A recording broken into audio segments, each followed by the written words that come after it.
Chers compatriotes d'Afrique du Nord, en particulier, chers frères du Maroc et chers frères d'Algérie, nous vous demandons d'agir dès à présent pour éviter le conflit un conflit armé entre l'Algérie et le Maroc. Dès à présent, les nations marocaines et algériennes doivent agir, exprimer, dire, crier leur désir pour la paix et non un conflit armé entre l'Algérie et le Maroc. La solidarité, les voix de toutes les nations d'Afrique du Nord pour éviter ce conflit armé entre l'Algérie et le Maroc sont les bienvenus. Il est temps pour les nations d'Algérie et du Maroc de mettre un terme à la stupidité, à l'idiotie des États qui les dirigent. Ce conflit armé entre l'Algérie et le Maroc est un conflit de diversion qui ressemble au conflit de 1963. Ce conflit armé de 1963 qui a fait capoter, qui a fait échouer la naissance d'un processus démocratique en Algérie, un processus respectueux des droits de l'homme, dirigé par Hussein Ahmed. Dès à présent, les nations d'Algérie et du Maroc doivent appeler,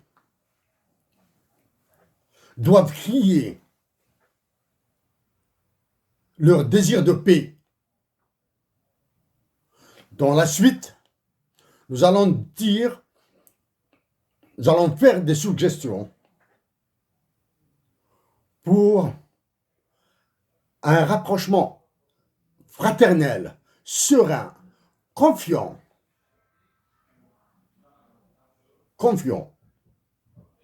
qui servira bien sûr les intérêts des uns et des autres, à travers des mécanismes de discussion, de dialogue et de négociation. Il est évident que ces discussions, dialogues et négociations seront âpres, vu l'état d'esprit qui caractérise les États que nous venons de citer. Par là même, nous demandons aux États officiels du Maroc et d'Algérie d'agir auprès de leurs représentants diplomatiques à l'ONU pour leur demander de se taire. Parce que et l'État et le représentant du Maroc à l'ONU et le représentant de l'Algérie à l'ONU sont en train d'aggraver, de creuser les tombes de leur propre pays.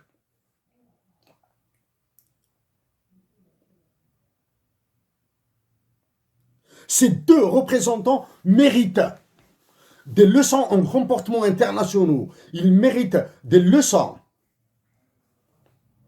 en stratégie de dialogue, en stratégie de négociation.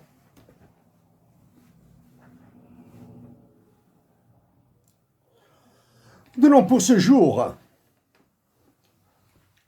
après le 5 juillet 2022, souvenir d'un certain 5 juillet 62, considéré formellement, officiellement comme étant la date d'indépendance de l'Algérie.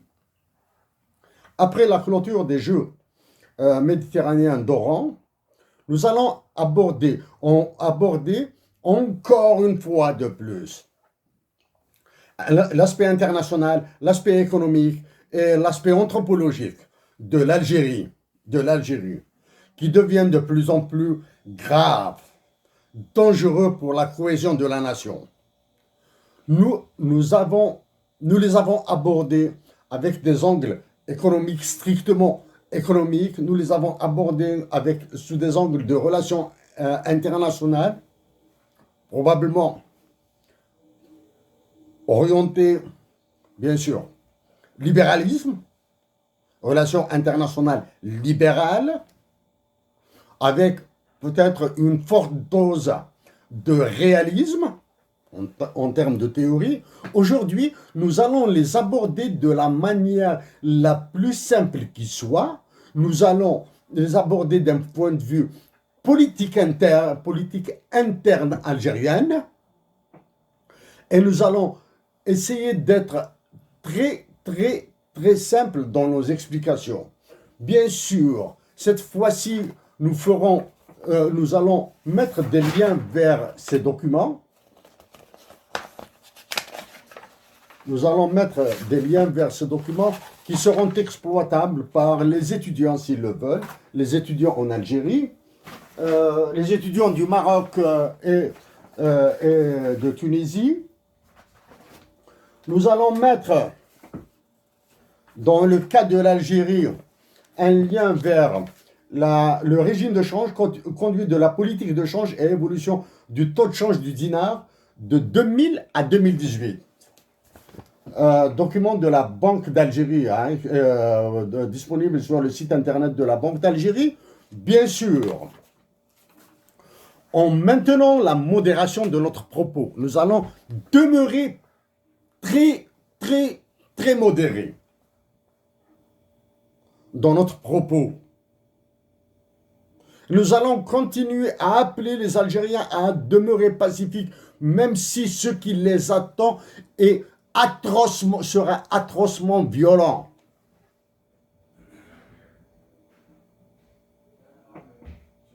Donc nous allons continuer à demander à nos Algériens de résister pour éviter l'explosion, la déflagration.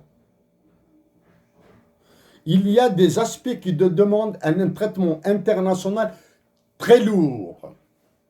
Voilà. Maintenant, avant d'aller vers ce qui paraîtra dur, cruel, nous disons d'abord une satisfaction, une immense satisfaction. La venue des autorités de Tunisie et de Palestine en Algérie lors le 5 juillet 2022. Nous sommes très, très satisfaits de leur venue en Algérie. Ainsi, les discussions, dialogues et négociations avec Israël pourraient commencer sérieusement.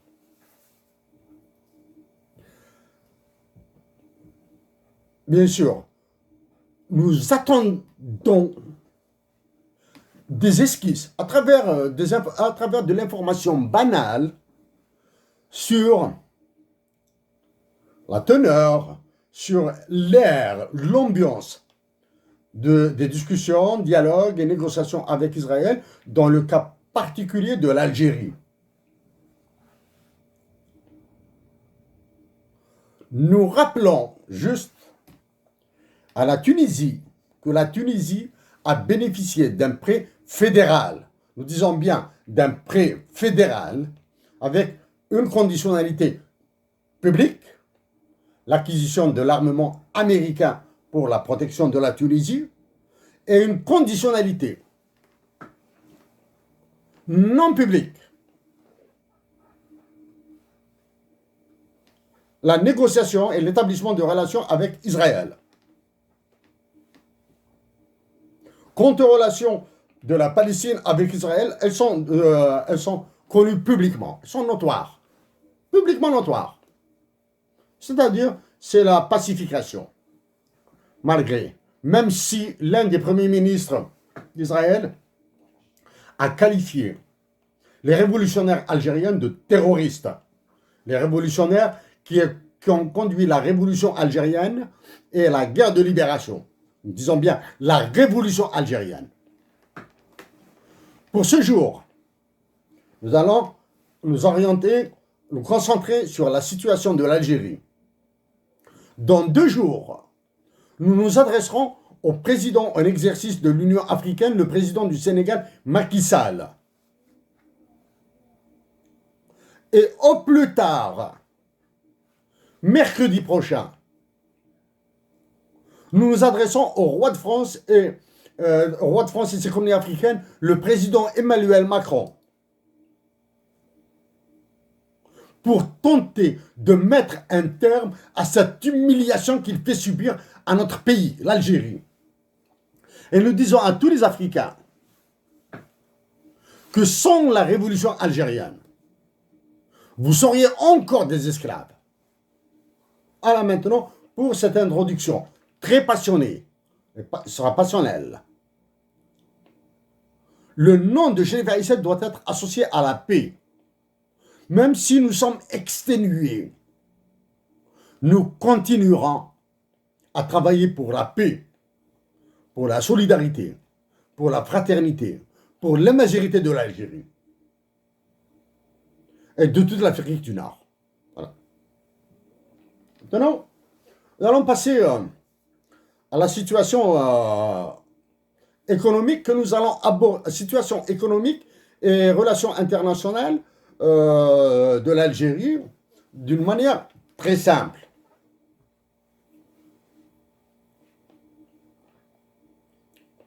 Le président du Venezuela s'est rendu en Algérie. Voilà.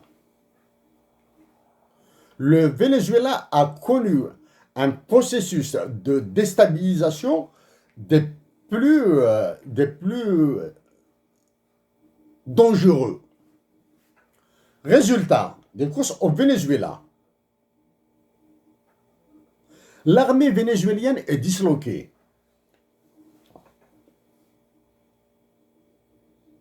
L'armée vénézuélienne est disloquée. Ça, c'est la première. Même si l'État vénézuélien est resté debout, même s'il a démontré toutes ses volontés démocratiques, il a mis en œuvre dans la pure, nous allions dire perfection, tous les processus démocratiques qui lui ont été reprochés et avec lesquels il a réussi à combattre la déstabilisation. Mais cette victoire d'un côté est annulée par les pertes de l'autre côté. La première perte, c'est la dislocation de l'armée vénézuélienne, avec des dissidents, avec des militaires qui ont fui. Deuxième perte, la nation bolivienne se radicalisera entre ce que nous pouvons qualifier de gauche, de socialisants, de ceux qui souffrent, les pauvres, au Venezuela, et la bourgeoisie et les mercantis du Venezuela. L'une des plus grandes pertes, l'un des plus grands désastres qui attend le Venezuela est dans le domaine monétaire et financier. Le Venezuela, après avoir connu une hyperinflation, a dévalué sa monnaie, le bolivar. Il a même opté pour la crypto-monnaie, le bitcoin. Et trois, avec quoi il se retrouve maintenant? Avec le dollar US en circulation libre au Venezuela, sans contrôle de l'État vénézuélien, sans contrôle de la Banque centrale du Venezuela. Cette situation doit faire penser les Algériens à la situation du Zimbabwe. Cette situation que nous avons abordée dans nos interventions précédentes et dans nos publications par le Centre de recherche sur la mondialisation, doit faire penser les Algériens à trouver des intelligences, des mécanismes pour éviter ce scénario, pour éviter la réalisation de ce scénario. Voilà.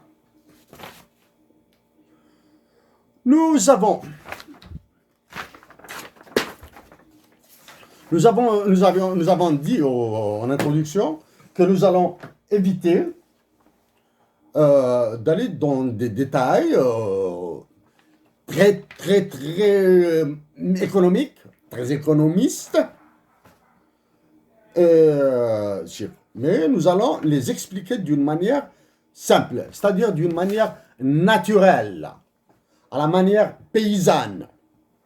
En 2020, ça nous l'avons traité avant, hein? C'est-à-dire, vous pouvez chercher dans nos publications, dans nos interventions, ce traitement-là. Hein? Algérie, vous le voyez bien ici. Voilà. 2020. Ça, c'est ce qu'on appelle l'outlook, l'aperçu général, le résumé synthétique, la synthèse du Fonds monétaire international sur de la Banque mondiale. Pardon. De la Banque mondiale.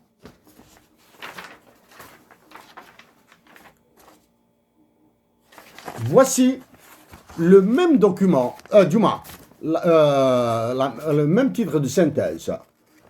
Algérie 2021. 2021. Ce sont les innovations. Ce que nous attirons l'attention des Algériens.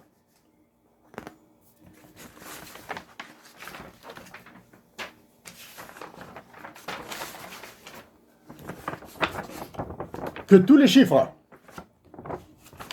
de 2020 que vous voyez ici dans cette colonne que nous avons surlignée ont été modifiés, parce que ici c'était des estimations, ont été modifiés dans celle de 2021.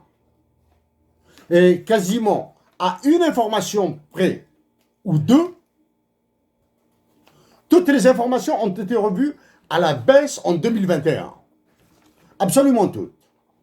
Voilà. Maintenant, nous allons commencer à être cruels. Nous allons commencer à être cruels avec nos compatriotes d'Algérie. Avec ces chiffres que vous voyez ici, qui dénotent un désastre en 2022, c'est-à-dire à la fin 2022, bien début 2023. L'ONU, à travers le PNUD, le Programme des Nations Unies pour le Développement, va publier l'indice de développement humain de l'Algérie. Avec ces chiffres, l'indice de développement humain de l'Algérie sera amélioré, il sera mieux, il sera meilleur que celui de 2020 et de 2019. Alors que la situation réelle, vécue sur le terrain, vécue au quotidien par les familles algériennes, s'est détériorée. Pourquoi? Pourquoi l'indice de développement humain de l'Algérie va s'améliorer, calculé, hein, va s'améliorer, et pourquoi la situation réelle sociale des Algériens va se détériorer? C'est une question de la mathématique appliquée ici.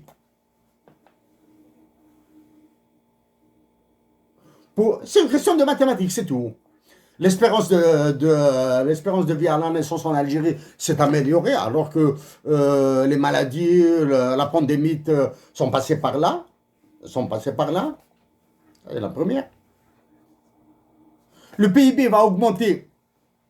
C'est la deuxième variable utilisée dans l'indice de développement humain. Le PIB va augmenter par le fait de l'inflation et la dévaluation du dinar. L'enrôlement scolaire, c'est-à-dire la scolarisation, va s'améliorer. Ça, c'est une question de chiffres. Et pour ceux qui s'intéressent à l'enrôlement scolaire, vous allez trouver dans les statistiques internationales de l'Algérie un enrôlement de 111%, supérieur à 100%. C'est naturel, ne vous inquiétez pas. C'est une question d'âge. C'est une question d'âge, de répartition des élèves, des enfants dans les classes. Vous pouvez trouver un enfant de 8 ans, de 9 ans qui est en première année. C'est pour cette raison que l'enrôlement l'équation de calcul fait passer l'enrôlement à 111%. Maintenant, avant de passer à certaines annotations rapidement sur l'Algérie, nous allons venir à un aspect politique. Un aspect politique maintenant. Avant dit que nous allons appliquer, l'aborder d'un point de vue politique et fonctionnement institutionnel de l'Algérie. Nous avons fait des efforts extraordinaires le 5 juillet et le 6 juillet pour voir sur Internet si l'exécution de l'hymne national Kassamen a été exécutée dans son intégralité lors des manifestations, lors du défilé. Malheureusement, nous n'avons pas vu l'exécution de Kassamen dans son intégralité. Nous prenons sur nous le fait d'avoir regardé les films, les séquences qui n'ont pas montré l'exécution de Kassamen dans son intégralité. Prenons sur nous, probablement, que nous avons raté ça. Mais, si l'exécution de Kassamen dans son intégralité n'a pas eu lieu,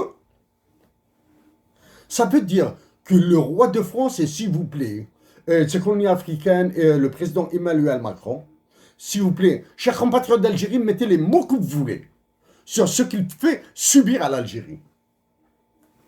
Ça, c'est là. 2. Nous avons fait des efforts pour voir si une gerbe de fleurs a été déposée au mémorial du Shahid, du martyr, à El Madania. Nous n'avons pas vu. Nous prenons toujours sur nous, probablement que nous avons raté la séquence. Probablement. Mais si cela s'avère vrai, c'est-à-dire qu'une gerbe de fleurs n'a pas été déposée à Maqam Shahid, il faudra rajouter à la honte de Kassamen, la honte de ne pas avoir honoré au moins la mémoire des révolutionnaires et des martyrs de la révolution algérienne. Deuxième.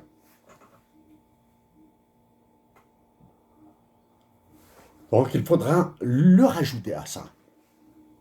Ce que nous déplorons, nous avons essayé de voir un petit peu le 5 juillet 1962, comment est-ce qu'il a été vécu le 5 juillet 2022 dans les Aurès et en Kabylie.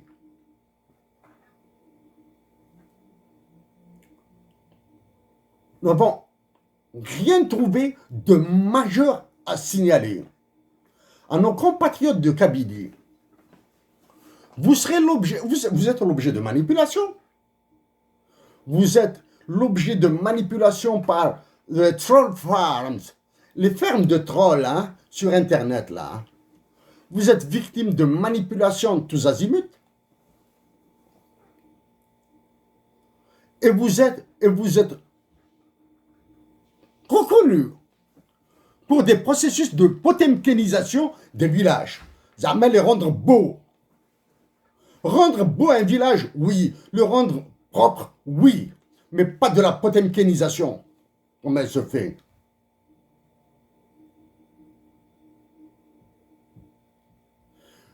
Le 5 juillet 2022,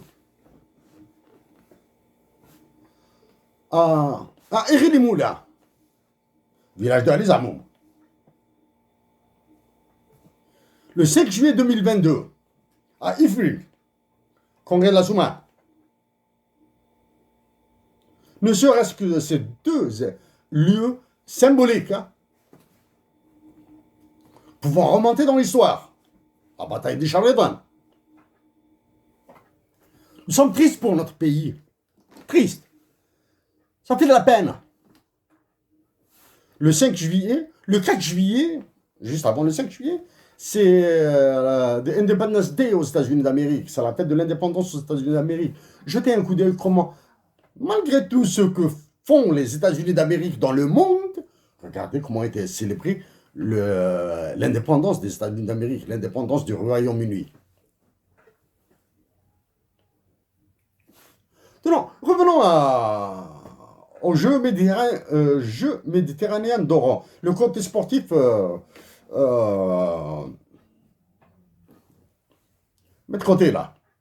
Non, faute de temps, notre désintérêt pour le sport, hein, en général. Hein, nous empêche de commenter les résultats des uns et des autres. Mais nous avons fait très attention à l'exécution de Kassaman lors de la cérémonie d'ouverture des Jeux méditerranéens. Donc, l'exécution de Kassaman lors de la cérémonie d'ouverture est une insulte pour ceux qui ont donné naissance à l'Algérie. Pas pour. C'est une insulte pour ceux qui l'ont libérée, par ceux qui sont en train de la diriger. Dans l'exécution de Kassaman, lors de la cérémonie d'ouverture des Jeux méditerranéens d'Oran, il y avait juste un couplet, les premiers vers qui ont été sonnés. Pour l'hymne, pour la musique, etc., bon, c'est pas grave. Pour la qualité du show, etc., on peut passer. Mais juste les premiers vers qui ont été... Pourquoi? Est-ce qu'il y a toujours un deal avec les Français? Avec le roi de France et de ses colonies africaines, le président Emmanuel Macron, qui continue à diriger, à donner ses ordres à l'Algérie? Comme il a donné l'ordre au précédent chef d'état-major? D'après le livre d'un journaliste français? Est-ce que l'État français ont tiré les oreilles à la délégation française en leur disant « Si vous écoutez plus de 2 minutes l'hymne national algérien, quittez les Jeux immédiatement », ça veut dire qu'ils vont encore entonner les vers dans lesquels la France est citée nommément.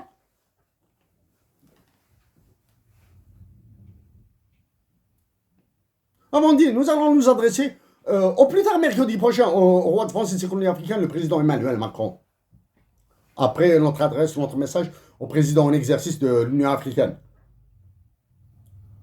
Ce que tu sais dire. Maintenant, avec Kassaman, lors de l'inauguration des Jeux méditerranéens d'Oran, avec Kassaman, lors du 5 juillet 2022. Il y a un autre aspect.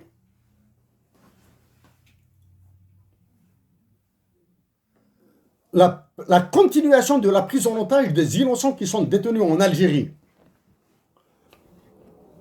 Des innocents détenus dans le cadre, suite à ce mouvement dévastateur qu'ils appellent le Hirak.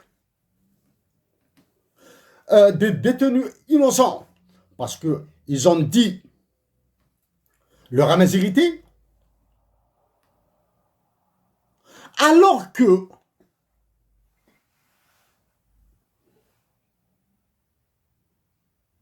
certains militaires ont vu leur grade augmenter. Nous évitons le mot promu. Leurs grades ont été augmentés vers les plus hauts de la hiérarchie militaire algérienne. Donc, l'hymne national Kassaman à Oran, l'hymne national le 5 juillet 2022 à Alger, la gerbe de fleurs, Maqam Shahid, Makam Shahid, la prise en otage, la continuation de la prise en otage des innocents algériens qui sont encore détenus dans la souffrance des leurs, pas de tout le monde. Et l'augmentation des grades de certains militaires nous font dire que le chef d'état-major de l'armée et ses plus proches doivent partir, doivent quitter leurs fonctions. Parce que quand nous aborderons les chiffres de l'Algérie, nous allons montrer les dégâts qu'ils sont en train de faire subir à l'Algérie. Et ils seront la cause, et ils sont déjà la cause, de l'émiettement, l'effritement de l'État-nation, de la patrie Algérie en tant que terre, de la patrie Algérie en tant que nation. Donc le chef d'état-major et ses proches doivent partir, sachant qu'il y a encore une élection présidentielle qui se prépare. Voilà. Nous allons continuer à être dans la modération. Nous continuer à aller dans la modération, parce que ce qui attend l'Algérie au niveau international et au niveau interne, bien sûr, être encore plus lourd. Et nous avons cet espoir que la nation algérienne va encore relibérer toute l'Afrique. C'est cet espoir nourri par Mohamed Boudiat, Lounas Matoub, qui ont été carrément absents durant le mois de juin 2022. Carrément absents. Ce qu'ils ont donné à la patrie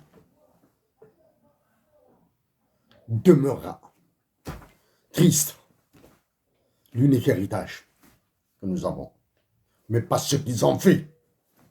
C'est-à-dire, nous sommes incapables de donner autant que ce qu'ils ont donné. Lounas Matoub et Mohamed Boudiat, triste. Ils étaient absents durant le mois de juin. Ils étaient, bien sûr, nous pouvons ajouter juin 2001. Nous avons pouvoir ajouter ce qui s'est passé durant les années 90. Élément principal. Okay. Élément d'analyse pour nous. Lors de l'ouverture de Jeux méditerranéens d'Oran, un représentant de très très haut niveau du Qatar était présent, alors qu'il était absent le 5 juillet. En même titre que un représentant du Maroc, du Mali, il y avait le Niger. Le Niger, c'est notre histoire. L'absence d'un représentant de l'Union africaine, la présence d'un chef d'État africain, ancien militaire toujours, parce qu'on ne peut pas être un ancien militaire, il est toujours militaire, et qui dirige son pays depuis de très très longues années. L'absence d'un représentant de l'Espagne.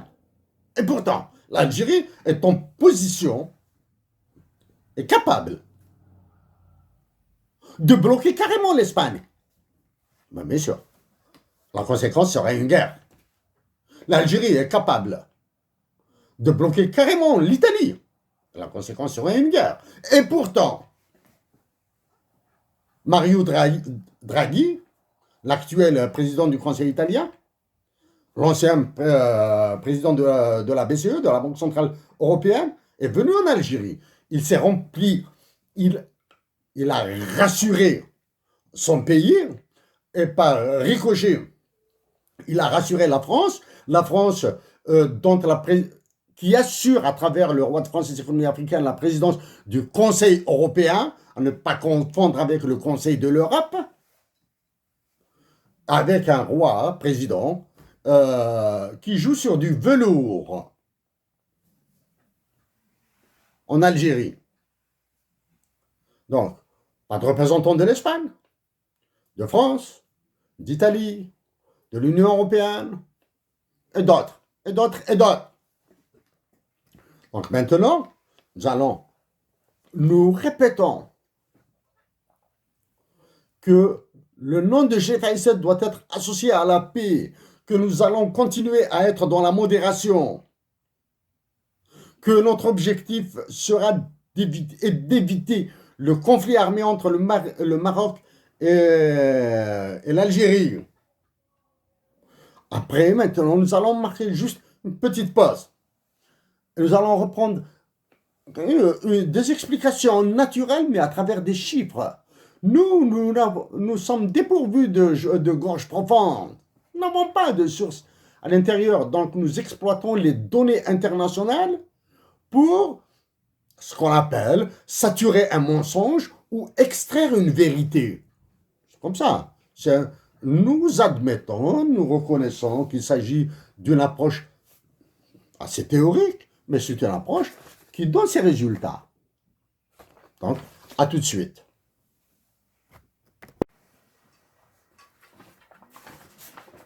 Donc, chers compatriotes, maintenant, avant de présenter certains chiffres et essayer d'extraire des vérités avec les chiffres, bien sûr, nous signalons que nous allons utiliser des données sur 42 années. Nous avons extrait des données concernant l'Algérie sur 42 années depuis 1980. Après, nous allons manipuler les réserves internationales de l'Algérie. Nous le répétons, les réserves internationales de l'Algérie sont la cause de ce conflit armé que l'Algérie veut déclencher avec le Maroc. Même si le Maroc a commis, de notre point de vue d'Algérien, une erreur monumentale en organisant des manœuvres avec la France, des manœuvres qui montrent sa domination, son écrasement lui aussi par la France. Voilà. Dans les réserves internationales, c'est un objet économique très complexe. Comme nous l'avons promis, nous allons mettre les données dans la description de notre intervention et nous invitons les étudiants algériens, peu importe leur niveau, en mathématiques, en statistiques, en économie, en sociologie, de faire des recherches, des analyses, aussi modestes soient-elles, qu'ils les fassent. Talba Abdelrahman, en tant qu'étudiant en chimie, a produit des bombes pour nous libérer. Vous avez des banques de données extrêmement fournies en information économique, militaire, éducationnelle, sanitaire, tout, naturel, ressources naturelles. Vous pouvez faire des analyses. Vous allez demander à vos enseignants de vous guider. Mais des analyses d'étudiants, collectivement. 6, 7 étudiants, demandez à des doctorants en mathématiques ou à des doctorants en mathématiques de vous assister dans le développement de certains calculs éventuellement assez complexes, du calcul matriciel, de la modélisation en équation linéaire, ou à tout le moins utiliser les fonctions qui sont disponibles sur Excel, les équations de régression linéaire avec la méthode des mondes carrés ordinaires, les basiques à utiliser. Nous sommes sursaturés par ce genre de travaux. Nous voulons travailler pour l'Algérie dans des domaines encore du diable, tels que l'endettement, tels que trouver des terrains d'entente, trouver des équilibres avec les partenaires, avec amis et adversaires de l'Algérie au sein de la commune, au niveau des États internationaux, hein, des organisations internationales. Donc, pour les réserves internationales, 3 mots principaux. Quand vous lisez réserve internationale en Algérie, toujours penser, est-ce que ces réserves sont celles qui sont disponibles et facilement engageables? Ça, c'est la première question. Est-ce qu'elles sont facilement engageables? Deuxième question à laquelle vous devez répondre. Est-ce que si les réserves internationales disponibles pour l'État algérien sont libres ou bloquées? Les réserves internationales de l'Algérie déposées en Europe ou aux États-Unis d'Amérique, avec ce qui se passe actuellement en Russie et la position de l'Algérie, risque d'être inexploitable. Et nous le répétons aussi, que l'Algérie est sous la menace d'une cessation de paiement. La crédibilité de l'Algérie, elle est perdue. La solvabilité de l'Algérie, elle demeure. Sauf que ils vont nous saigner comme est en train de saigner la France, le Mali, le Niger et le Tchad et la République centrafricaine. Comme est en train d'être saignée la République démocratique du Congo. Comme est en train d'être saigné l'Irak, la Syrie, le Soudan. Là. Mettons de côté les pays d'Asie. Donc, voici les questions à lesquelles il faudra répondre.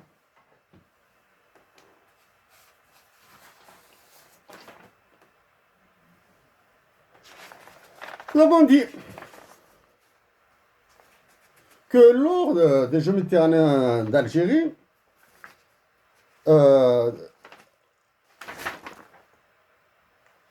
d'Algérie, il y avait le représentant d'un très haut niveau, hein, dans le langage diplomatique, du Qatar, en Algérie, alors qu'il était absent,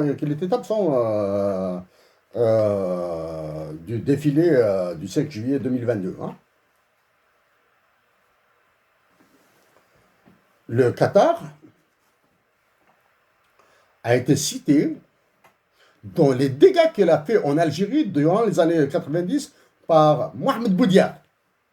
Il suffit de remonter vers les années 90 et d'écouter des extraits de conférences de presse ou de déclarations de Mohamed Boudia pour que vous l'entendiez dire que l'Arabie Saoudite et le Qatar ont fait des ravages durant la guerre civile et contre les civils des années 90 en Algérie.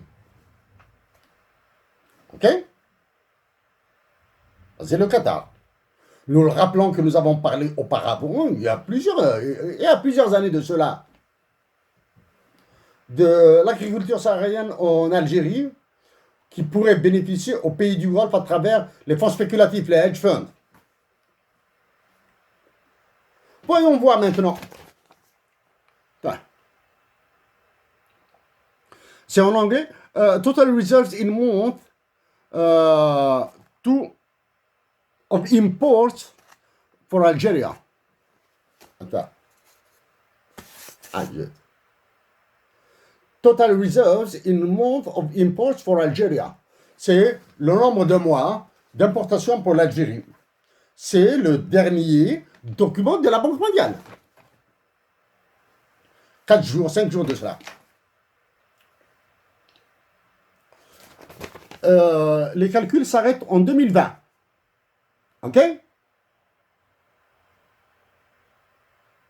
Les calculs s'arrêtent en 2020. Et ils disent qu'en 2020, on avait approximativement 15 mois d'importation. Quand on prend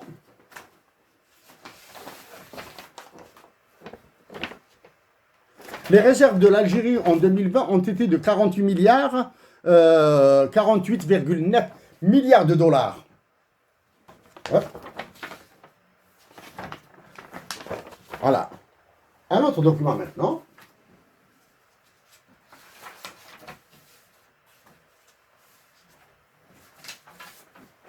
Il est là. C'est une capture d'écran de la Banque mondiale, hein, qui a été publiée récemment dans le dernier papier que nous avons signé pour le Centre de recherche sur la mondialisation, qui dit que les réserves algériennes depuis 2015 ont chuté respectivement, j'enlève les millions de dollars, nous enlevant les millions de dollars, qui ajoutés pourraient à la fin faire 4 ou 5 milliards de dollars. Hein. En 2015, les réserves internationales ont chuté de moins 27 milliards, ont baissé de 27 milliards de dollars. En 2016, de 26 milliards de dollars. Elles ont baissé, hein. Moins. C'est Data from Database World Development Indicators, last updated le 25 mai 2022. Donc, en 2017, chute de 21 milliards de dollars.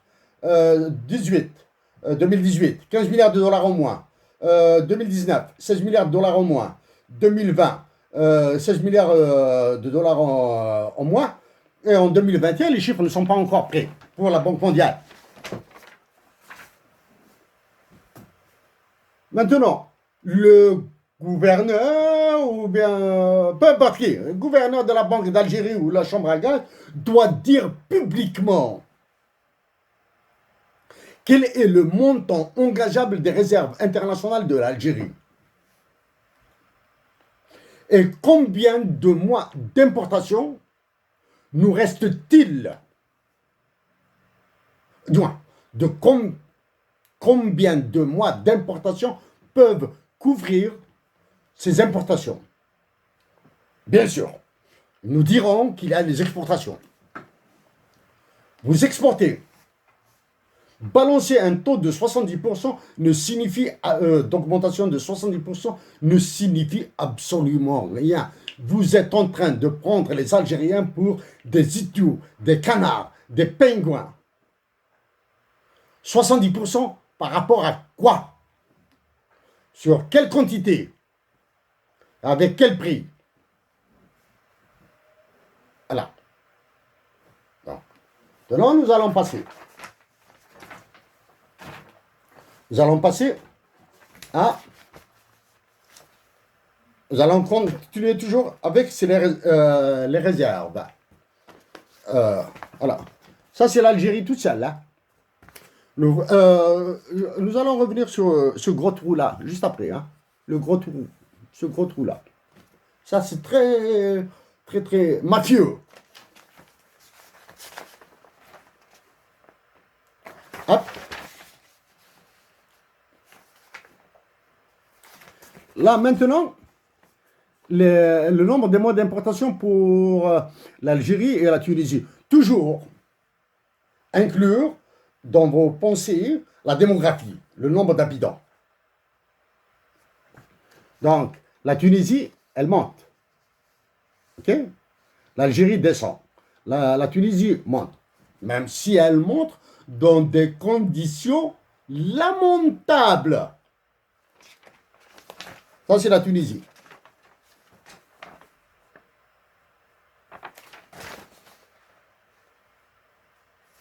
Maintenant, nous allons ajouter un autre pays.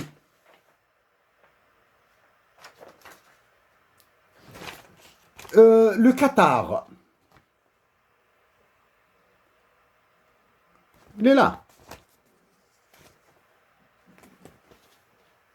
Le Qatar. Il est entre l'Algérie et la Tunisie. Le Qatar a moins de mois d'importation par ses réserves internationales que l'Algérie. Il a un peu plus que la Tunisie. Est-ce que cette information est vraisemblable? Ça, c'est une information de la Banque mondiale. Hein? Bien sûr, chers compatriotes d'Algérie, du Maroc et du Tunisie, et même d'ailleurs, ne ruez pas dans les brancards pour dire que impossible. Non, ça pourrait être possible. Ça pourrait être possible. Hein. Maintenant, la première possibilité, c'est que les réserves internationales du Qatar sont toutes dans des hedge funds, sont toutes dans les private equities, sont toutes dans des comptes non déclarés à la Banque mondiale et au Fonds monétaire international. Sachant que que le Qatar est en train de faire vivre la France. Paris, sans le Qatar, Paris deviendrait un tout petit village des Pyrénées, là. Hein, des Pyrénées. Ce serait un petit village comme ça, sympathique, du côté de la frontière franco-espagnole, du côté de Portbou et de Cerbère.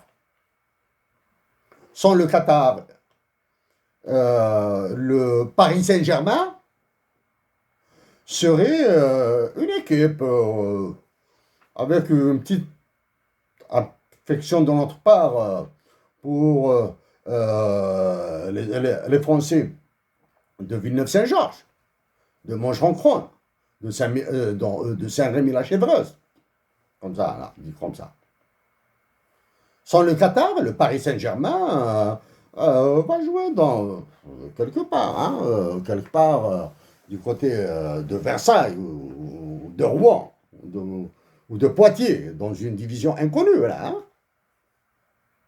Bon. Ça, c'est pour le Qatar. Possible que le Qatar a mis ses réserves internationales ailleurs. Possible. Maintenant, nous allons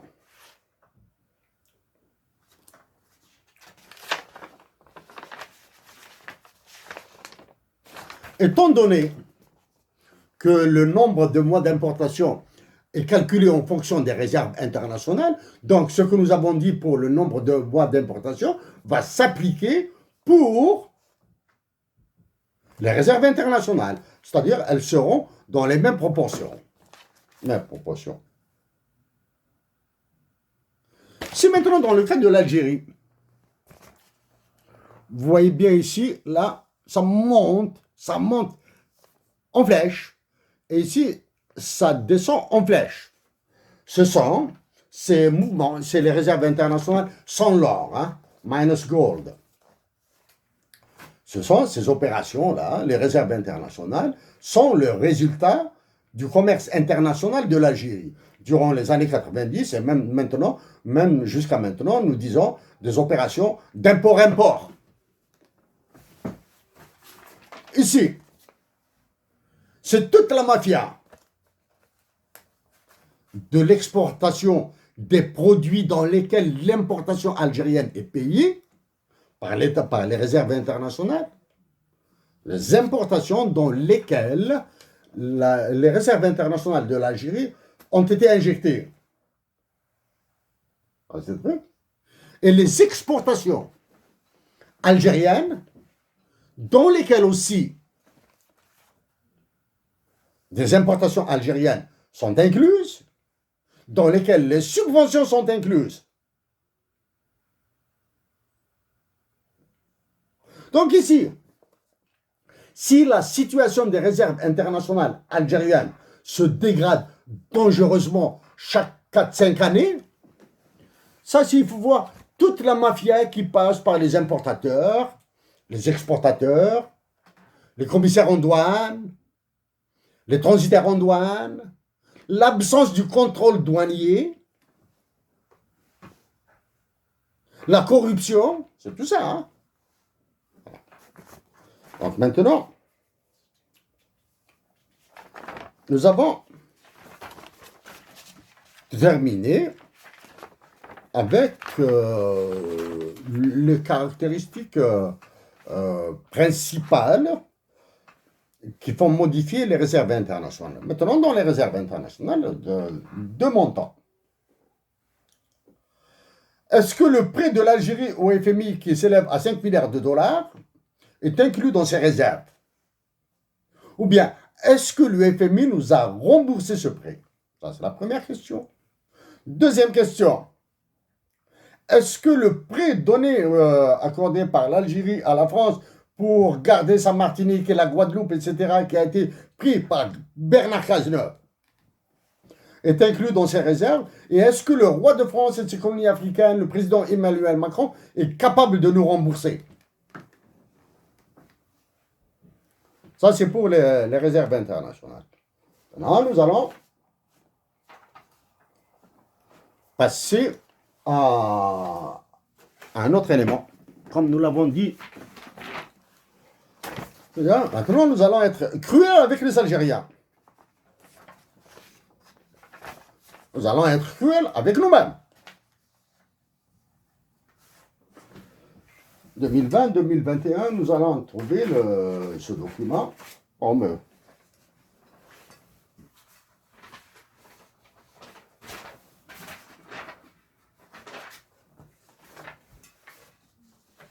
où est-ce qu'il est? Travailler dans des conditions pareilles est très difficile. Hein? Oh. Peu importe. Donc, ah, il est là, il est juste en face. On passe. Outlook.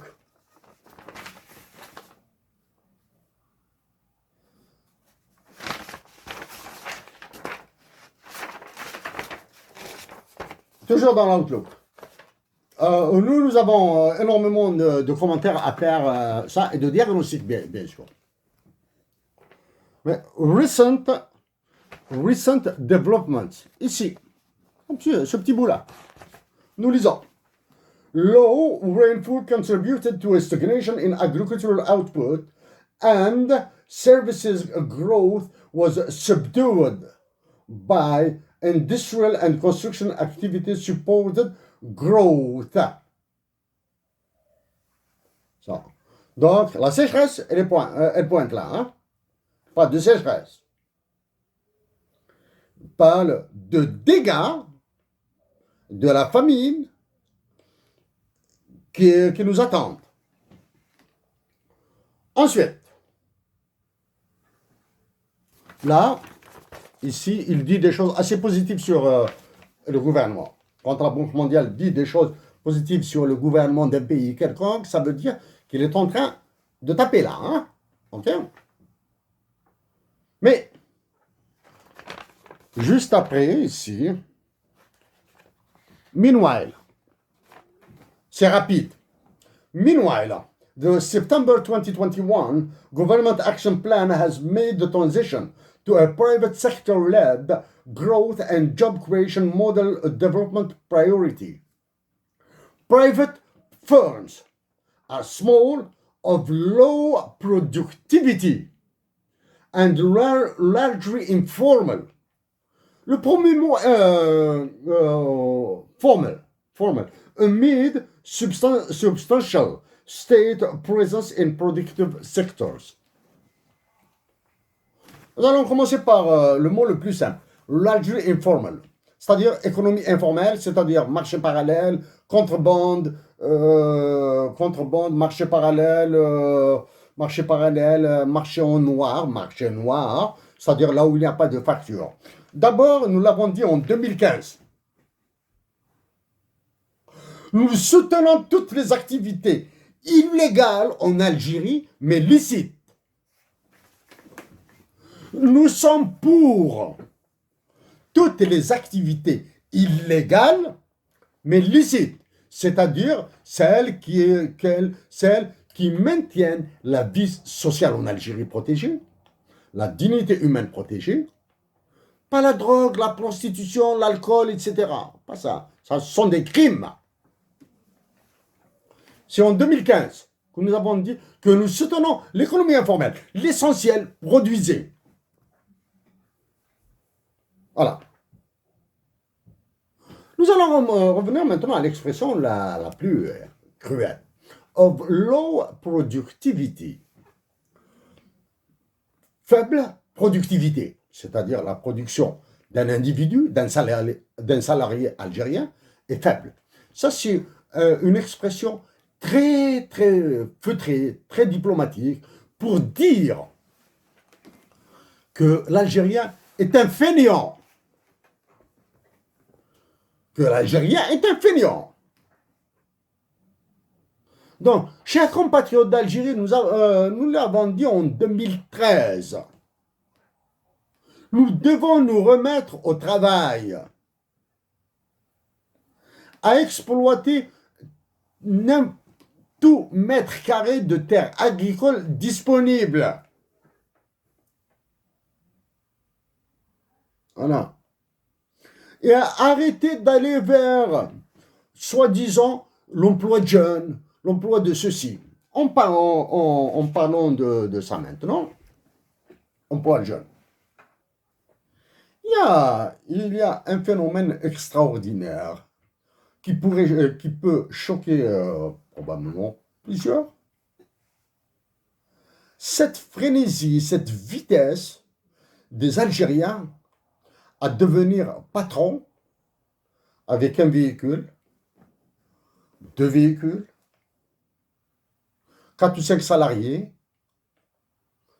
payés au salaire minimum, peut-être même pas, non déclaré, très prompte à corrompre le policier, le gendarme, le service des impôts, les services des impôts.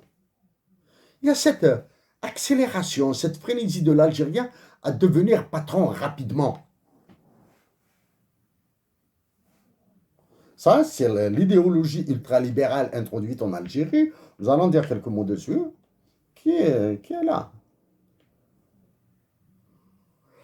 Dans l'environnement social qui était le nôtre en Algérie, toutes les personnes que nous connaissons et qui sont devenues riches honnêtement,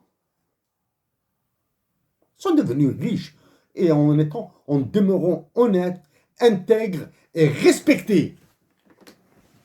Ce sont ces personnes qui ont travaillé l'agriculture. Qui ont travaillé, comme nous disons en Kabyle, ça va de la ouam.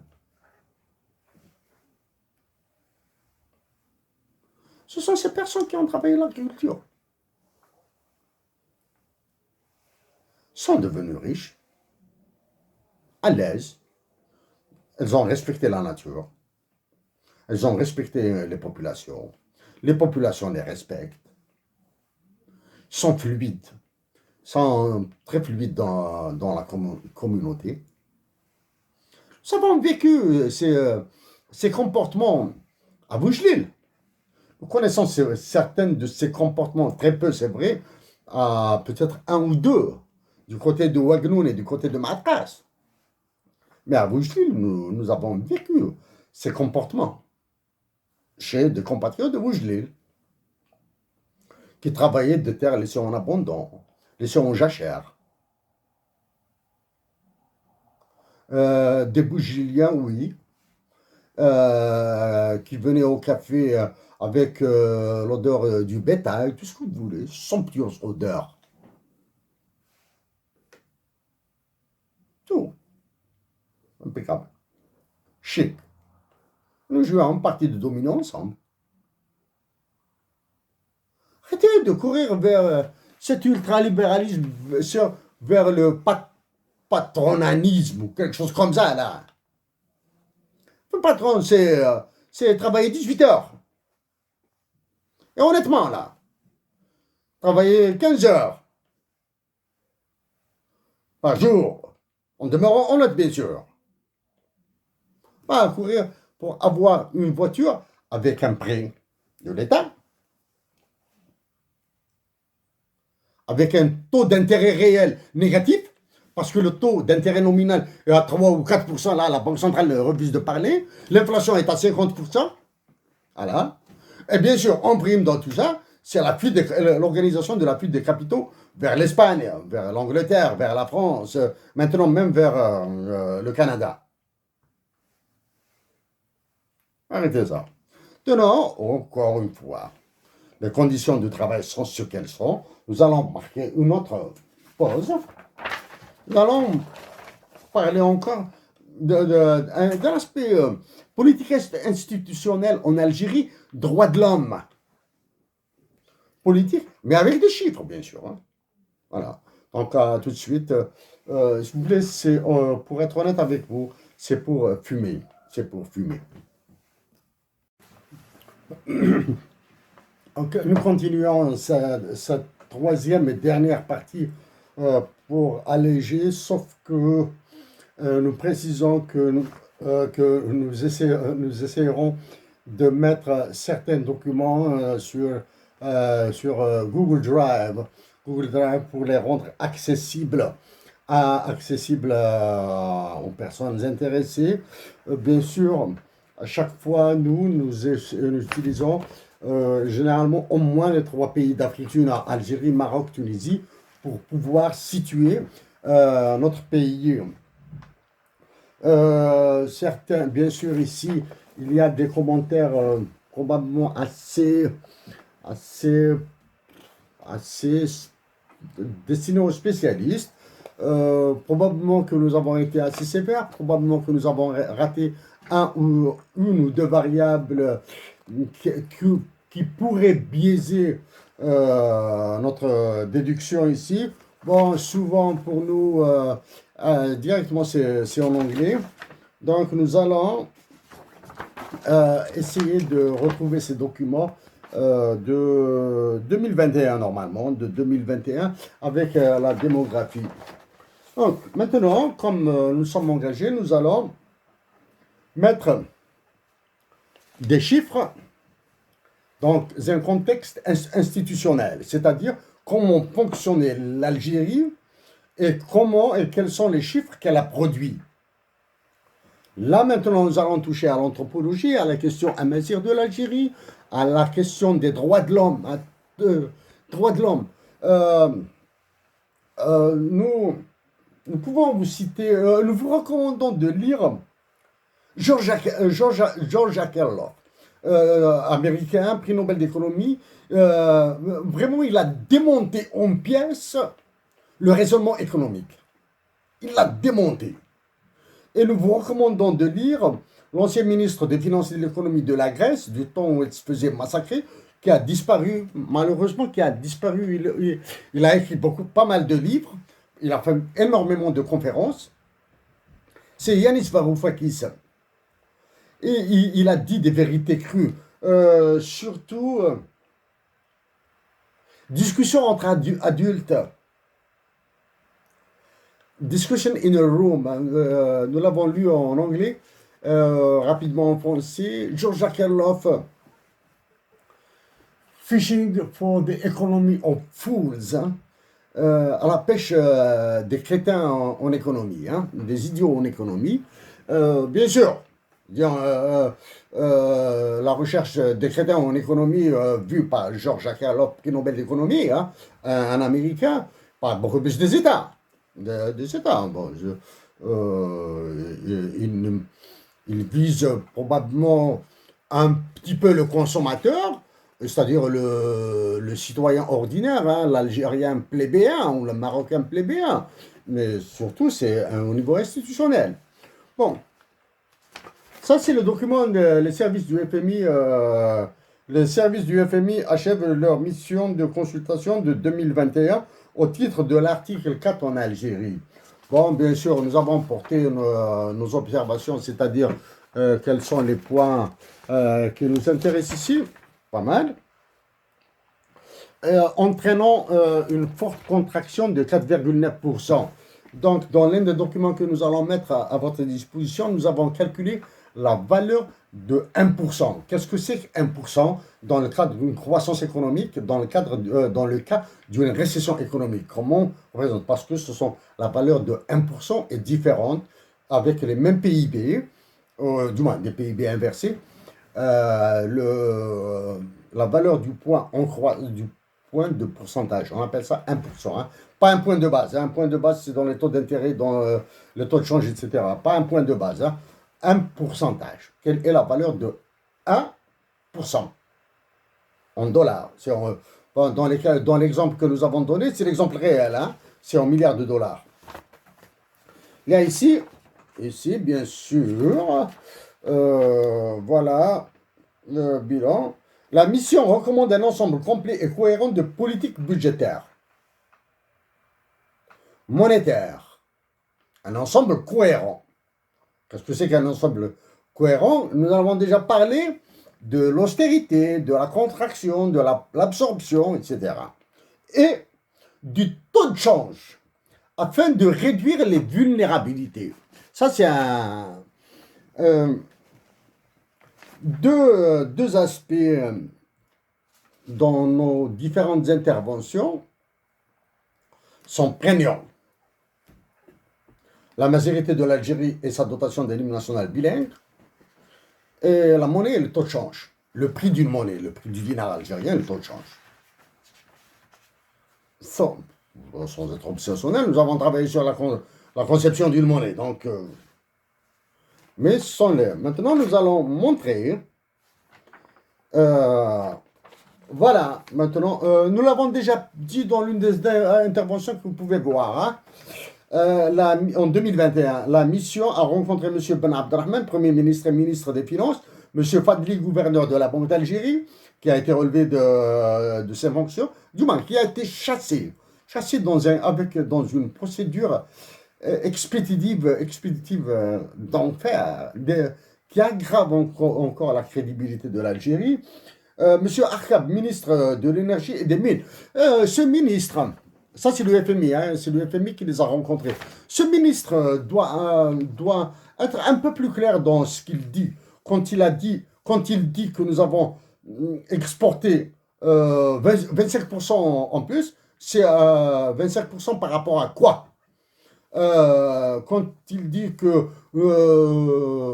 nous attendons, les recettes algériennes vont augmenter, ils vont dire combien? De combien? Avec quel prix? Est-ce que c'est un contrat ferme? Et à terme? Est-ce que c'est les prix du marché spot? Voilà. Il doit révéler ces chiffres. L'une des informations absentes en Algérie et qui est cruciale, souveraineté. Souveraineté de l'État. Qui contrôle les volumes des exportations?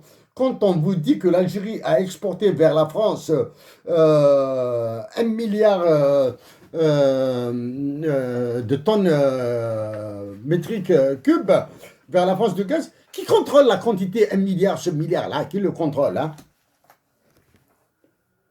Qui atteste que réellement c'est 1 milliard? Pour aujourd'hui, nous passons sur le gazoduc Nigeria-Algérie.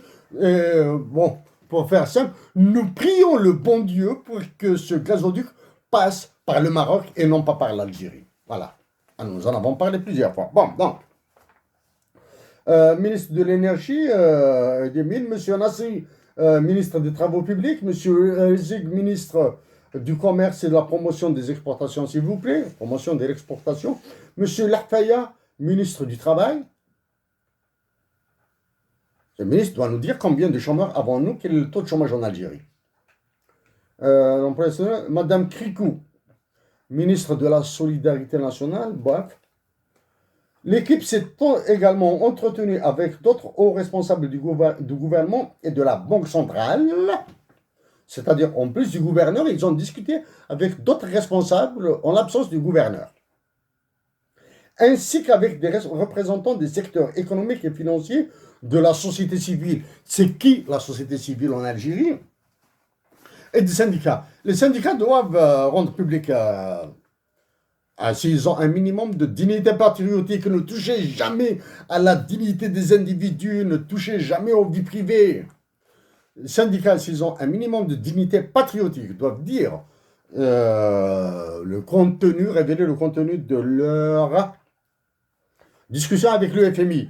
L'équipe de la mission remercie les autorités et ses autres interlocuteurs de leurs entretiens productifs et de leur excellente coopération. Voilà. Donc, voici pour truc là, ça. Bien sûr, ça passe au conseil d'administration du FMI. Le conseil d'administration du FMI est dominé par les États-Unis d'Amérique avec c'est plus de 15% de droit de vote, alors que c'est le droit de vote au FMI, c'est la majorité qualifiée. Maintenant, nous allons passer à d'autres chiffres et bien sûr une analyse très littérale, très naturelle, compréhensible par le compatriote d'Algérie. Bon, ça ce sont des informations depuis 1980 jusqu'à 2021, c'est-à-dire des données sur 42 années. Ce sont des données de IFS, International Financial Statistics, statistiques financières internationales exploitées par le FMI et la Banque mondiale. Hein, mais c'est plus l'accès se fait via le site internet de la Banque mondiale, du moins dans notre cas. Donc, ce sont ces données. Donc, avant d'aller vers ce contenu, vers ça, nous allons vous montrer quelque chose d'institutionnel. Hein.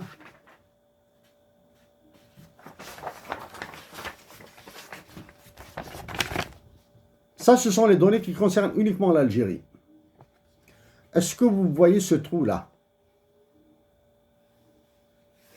Au niveau du Fonds monétaire international, les données de 1992 à 2004 concernant la balance des paiements internationaux de l'Algérie sont absentes. De 1992 à 2004. Les données concernant la balance des paiements internationaux de l'Algérie sont absentes. Les données sont là. Ce sont les données de 1982 de 1980 jusqu'à 2021. Donc 42 années. Les années 90, qu'est-ce qui s'est passé en Algérie? L'Algérie était en cessation de paiement. Il y avait un coup d'État. L'État en Algérie, conduit par les janvieristes. Destitution. Nous détestons citer des noms. Parce que pour nous citer un nom pourrait rendre nos mots passionnels ou quelque chose, alors que nous voulons rester dans la hauteur pour travailler pour une patrie. Donc, en 92, il y a eu un coup d'État contre un président. Il a été remplacé par Mohamed Boudiaf qui a été assassiné. Voilà. Ça, c'est en 92. Il y avait un départ, il y avait une guerre contre les civils et une guerre civile en Algérie, conduite par un état-major de l'armée. D'accord? Alors que l'Algérie n'avait pas de données pendant toute cette période. De 92 jusqu'à 2004. Comment se faisaient les prévisions, les prédictions? Comment sont définies les politiques publiques en Algérie?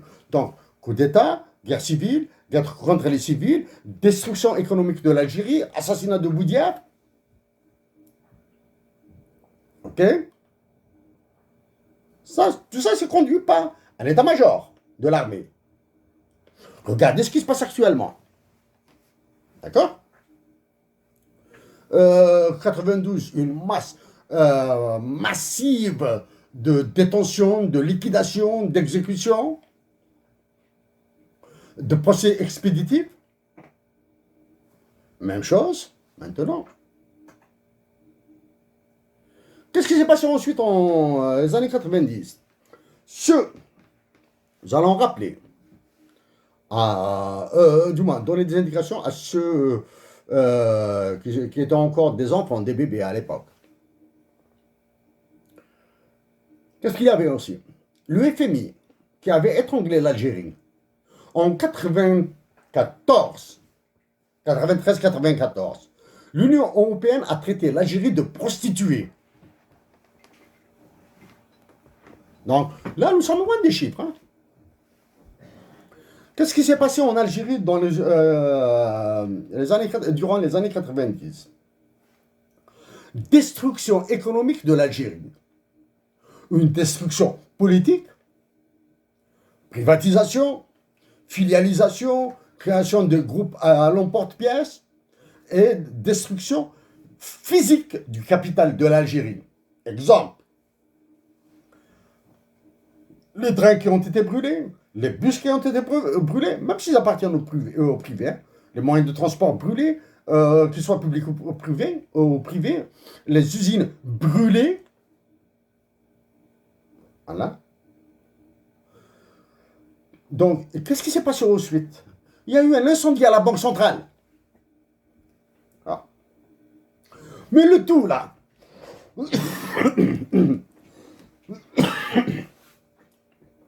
mais le tout, porté par quoi? La violation des droits de l'homme.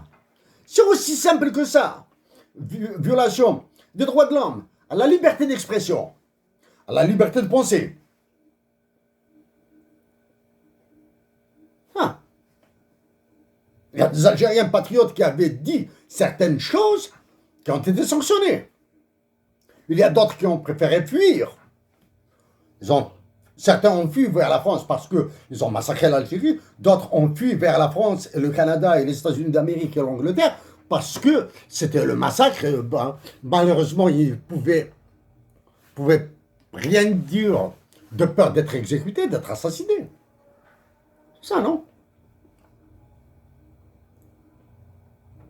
Ça, c'est les années 90.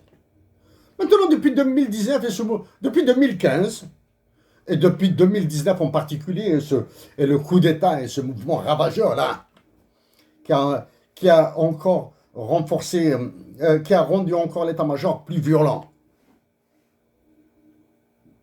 Voilà. C'est la même chose. De là, nous allons remonter à légèrement avant. De 1980 à 1989. Les chiffres, nous allons revenir dessus, nous allons les commenter, donner l'impact sur les chiffres. 1980 à 89. Premier élément, Tafsiti Maziran, printemps 80, avril 80. Regardez où se retrouve la majorité de l'Algérie. Et une pensée respectueuse, affectueuse à la famille de Bacham Mustafa, à la famille de Hamza Kamal, que nous avons eu le privilège de rencontrer, aux parents de Salah Boukri, que nous avons eu le privilège, s'ils sont encore de ce monde, à Sidi Goular Bilamar, Tamazir, qu'est-ce qu'elle devient? À l'époque, Mohamed Haroun, le plus grand révolutionnaire de Tamazir, qui le sera sur 100 000 ans, souffrait dans les geôles de Lombès, à Batna. Mohamed Haroun.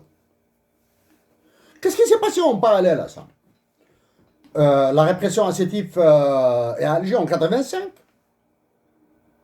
octobre 88, et surtout que nous avons été à Alger, nous habitions à Alger. Le 1er octobre 88, nous travaillions à l'époque à Place Faudin, à la direction générale des chemins de fer, et nous habitions Bajra, traversions le Harraj. Ensuite, nous avions habité Gued Constantine. Enfer, des enfants violés, des enfants torturés, des enfants assassinés.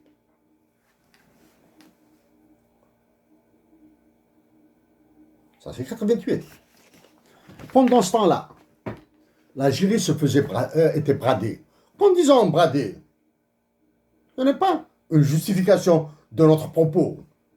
Parce que notre premier travail a été dans le secteur du textile. Notre deuxième travail a été dans le secteur du cuir. Secteur du textile, c'était un job d'été.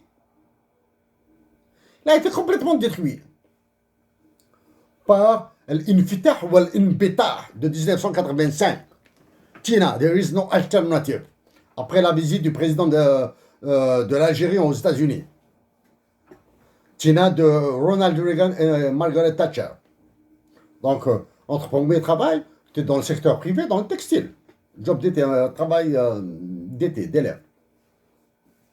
Ils l'ont détruit alors qu'il était florissant. Maintenant, les Algériens se rabattent sur la friperie, etc. Bon. Qu'est-ce qui s'est passé ensuite? Ils ont cassé toute l'industrie du cuir. Nous avons travaillé à une période très courte à Akbou. Bien sûr, nous nous déplacions vers Sharaga et Sik du côté d'Oran. C'est ça, du côté d'Oran, au village de Mascara, à la direction générale de la Sonipec à l'époque, l'EMAC à l'époque. L'unité de production de chaussures d'Akbou, elle produisait probablement une chaussure parmi les meilleures au monde. Bon. Comment on dit ça? Outfit, casual. Chaussures de tous les jours. Parmi la meilleure au monde.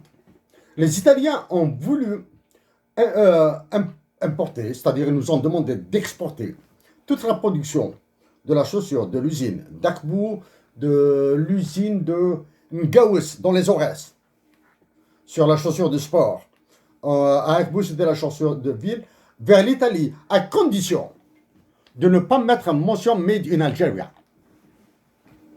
À Akbou, juste à côté de l'usine de production de chaussures, il y avait l'usine de production de velours. Disons Solidex, comme ça. Elle avait complexe de velours d'Akbou. Il y avait ces deux usines, unité de production du secteur public, ont transformé radicalement toute la vallée. Emploi induit, emploi direct, emploi induit, emploi à la consommation, probablement de l'inflation. Mais qu'est-ce qui s'est passé ensuite à partir des années 80? Ça a commencé vers à partir de 85-86. Nous rappelons que les Algériens se sont qualifiés par le FMI de fainéants, hein? Low productivité. Ce qui s'est passé? Une entente entre l'Algérie et la France sur le paiement des retraites. Les Algériens retraités de France et qui résident en Algérie ont la possibilité d'encaisser leur pension de retraite en euros, en francs français à l'époque et en euros après, en Algérie. Donc il y a la mesure de réciprocité. C'est-à-dire, les retraités algériens qui travaillent en France, qui résident en France, ont le droit de recevoir leur pension de retraite en euros maintenant. Et quels sont les retraités algériens qui résident en France maintenant?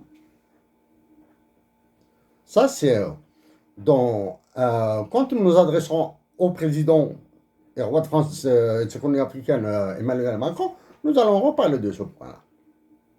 En plus des radiations de l'organe, etc. Et des droits de l'homme. Donc, en 1980, donc, ça. Maintenant, nous allons vous montrer juste des chiffres pour des chiffres. Ça, bon, c'est petit, mais vous pouvez le consulter, le télécharger. De 1980 à 2021, là, les Marocains et les Tunisiens sont concernés. Hein. De 1980 à 2021, le dollar américain a été surévalué de, écoutez bien, hein, de 3419,63%.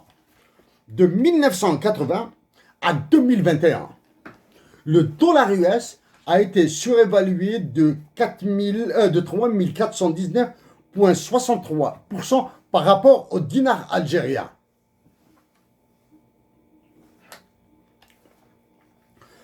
Sur la même période, hein, sur 42 ans, de 80 à 81, le dirham marocain a été surévalué, le dollar américain a été surévalué du dirham marocain de 128,33%. C'est énorme. Mais comparé aux 3419,63% de la surévaluation du dollar par rapport au dinar, le Maroc a été épargné.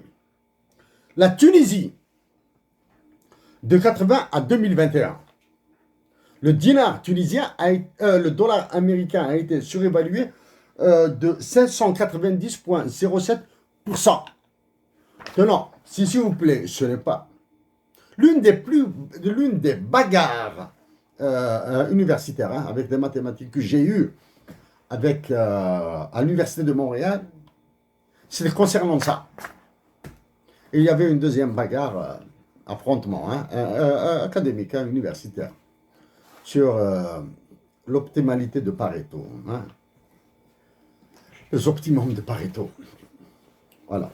Ça, parce qu'ils ils apparaîtront dans les négociations internationales de l'Algérie, c'est un enfer. Bon, bref. Maintenant, avec ces taux de 80 jusqu'à 2021, et les taux que nous avons donnés, 3419, ils sont larges. On les voit ici.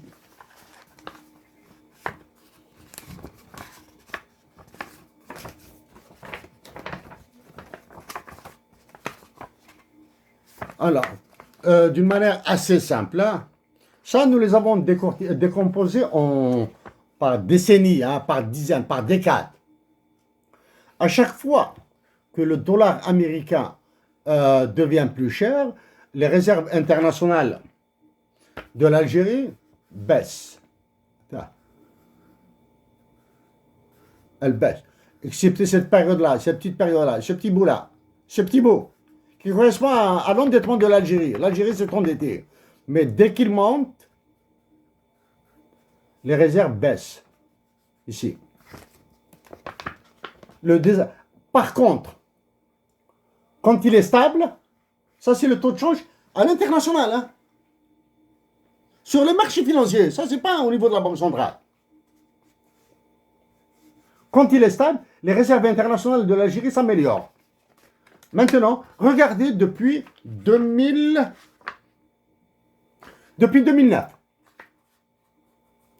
Le taux de change réel du dinar se détériore, c'est-à-dire le dollar s'apprécie, du moins s'apprécie, non, prend de la puissance, il écrase de plus en plus le dinar algérien, les réserves internationales sont là. Et maintenant, c'est ici, c'est les réserves internationales, donc dont nous avons dit quelques mots avant. C'est-à-dire, c'est à cause de la chute des réserves internationales que l'état-major va va déclencher une guerre avec le Maroc.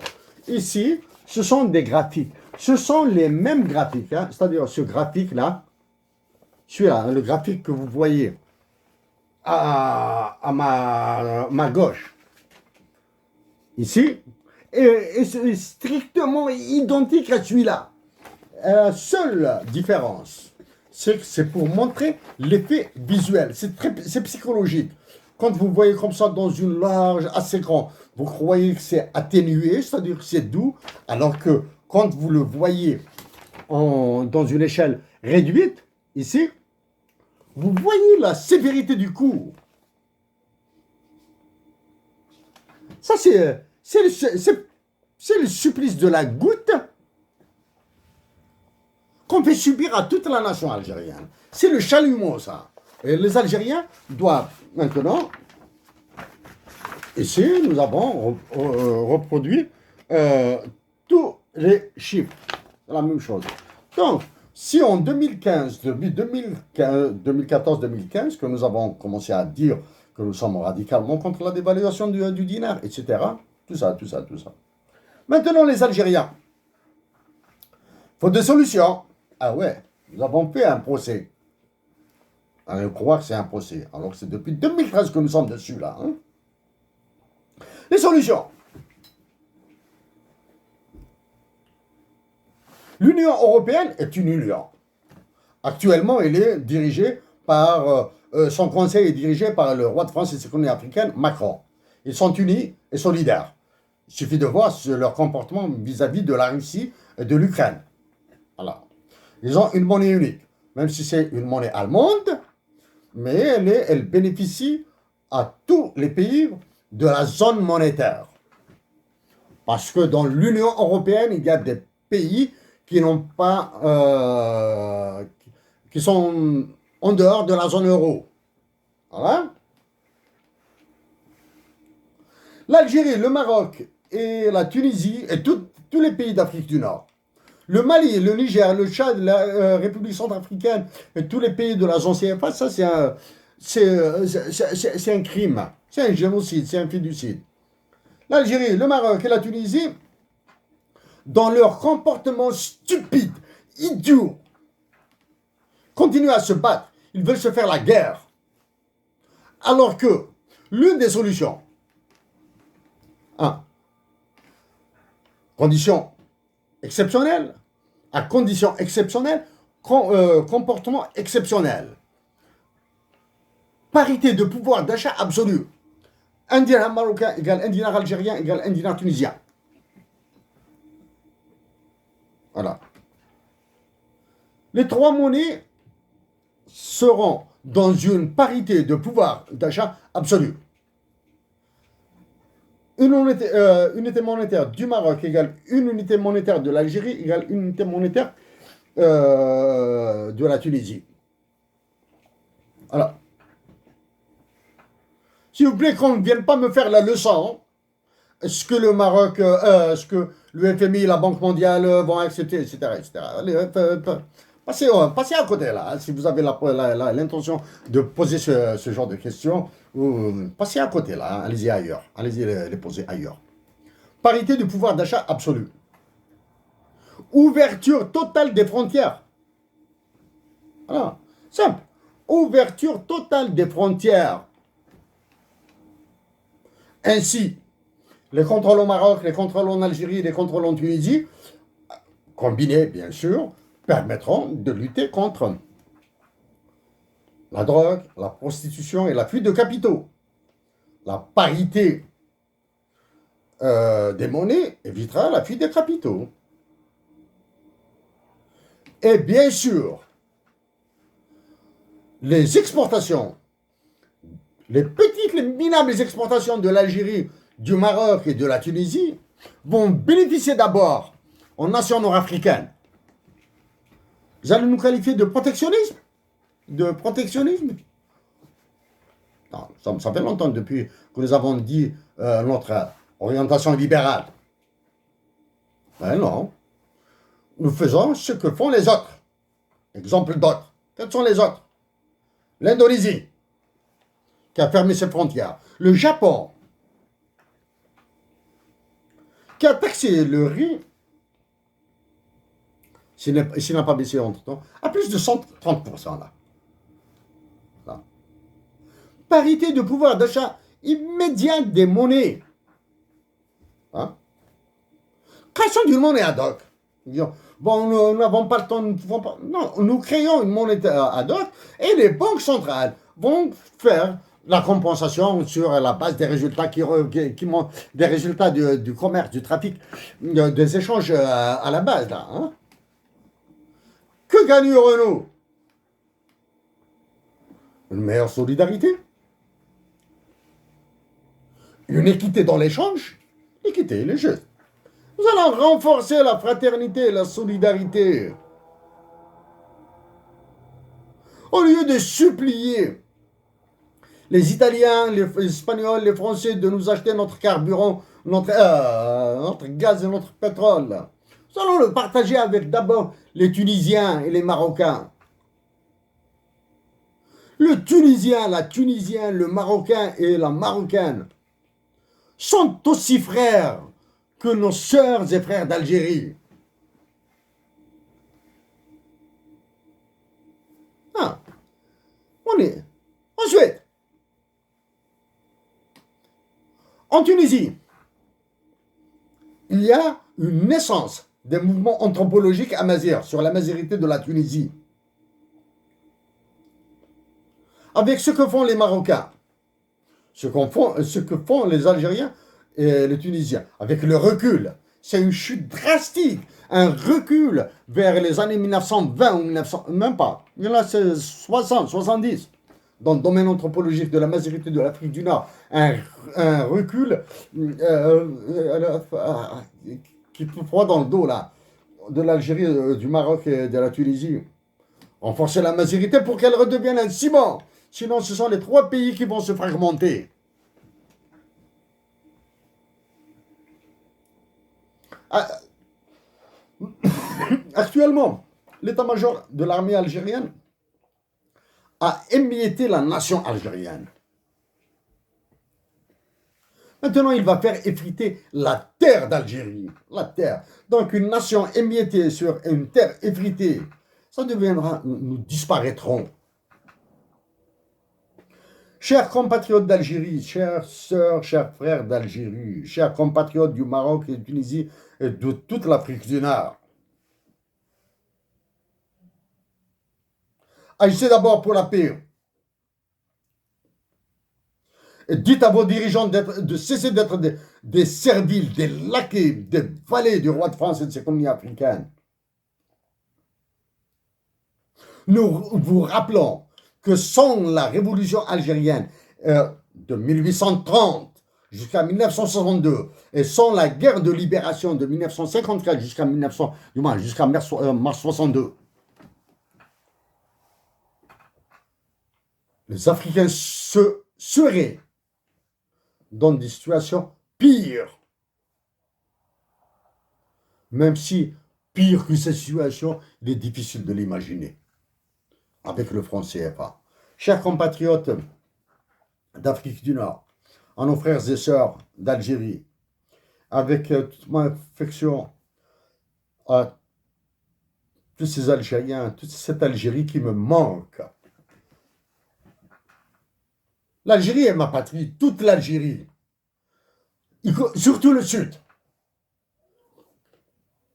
qui nous manque, cette Algérie. Il y a une partie de l'Algérie qui nous manque un peu plus que les autres. C'est celle où nous sommes nés. C'est celle où nous aimons. À vous tous, nos salutations du Canada.